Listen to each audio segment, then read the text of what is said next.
What have you found lately, Ryan? I mean, who knows? Golf's a weird game, and just sometimes things just kind of click and start working and start feeling a little bit more comfortable. I mean, I've worked at it pretty hard this year, and for whatever reason, things have seemed to be just kind of falling in place these last few weeks. I don't know if it's just the end of the season, and it's like, well, kind of have to do it, or I don't know. But especially the last couple of days, swing felt really comfortable. Setup feels really comfortable. Today was a nice day where I had a kind of a chip in early, and I made a really long putt for eagle, and just kind of got the momentum going that right direction, and just kind of carried through the rest of the round. Your best 2 weeks of the year, the last 2 weeks. Do you feel differently, either physically or mentally at all? Well, those aren't my best two. I had a 6th place at Pebble this year. I finished, I think it was 13th in Vegas. So I mean, I've been trending lately. I was really close to playing really good golf in Vegas. Then I had a nice couple weeks off and a break to kind of keep working on, what I felt there.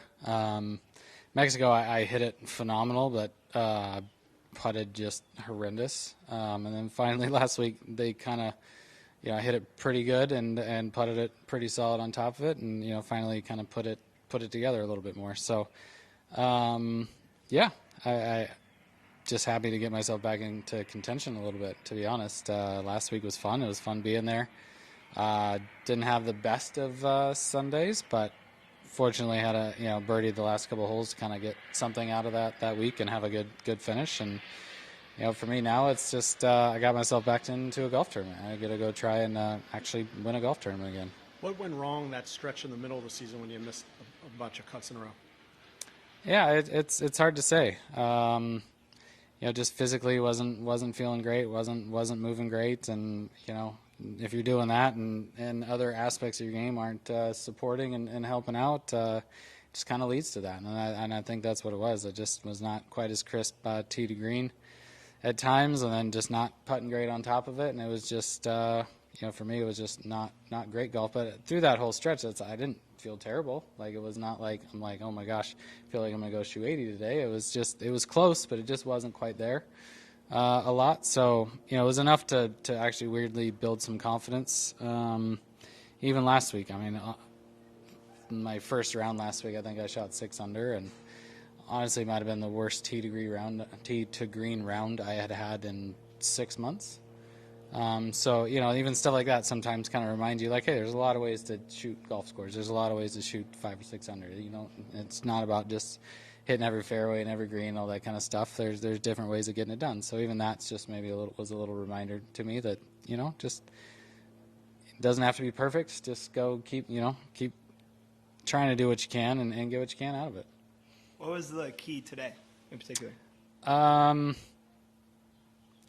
It was just a good overall solid day. I would say early that I had some really nice wedges and nice irons. And then the second half of the day, I felt a little loose with my iron play, but it wasn't getting me in trouble. It just wasn't quite as close to the hole as I would have liked it. But in the end, I made a 70-something footer for eagle today. I made maybe a 25-30 footer the hole before that. I made another maybe 25-30 footer on my second 9 of the day too. So, I mean, in the end, it had to be the putter that made the difference. But I also missed a couple pretty darn short, makeable putts for birdie. So, you had mentioned in Bermuda about kind of the desire and kind of struggling with that at times. Who or what would you say has motivated you to keep grinding and putting in the work to get back into these positions?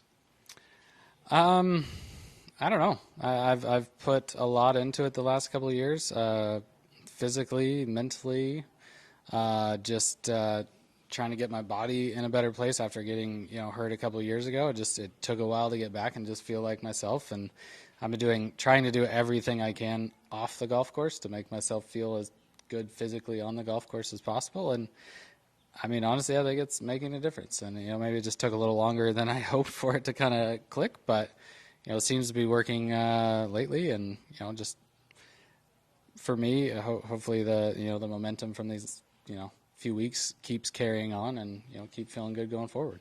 Does that top 125 number, is that in your mind at all, or is it away for? I mean, all these on your it's career? impossible for it not to be. I don't like being outside of that number.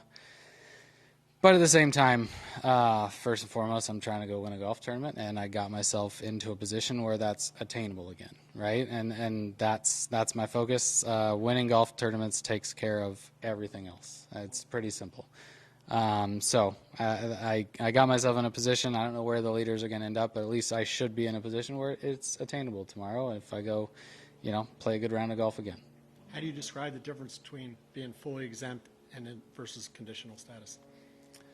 I mean, it's tough. When you're conditional, you're waiting around. You're getting in tournaments last minute. It's hard to plan. And with for me, having a family and a lot of things I like to be home for, I mean, it's tough. You end up missing out on a lot of stuff that you don't want to miss out on. So, being fully exempt, being able to plan your own schedule is huge. But at the same time, good golf takes care of all that, and trying to go win a golf tournament tomorrow is my priority.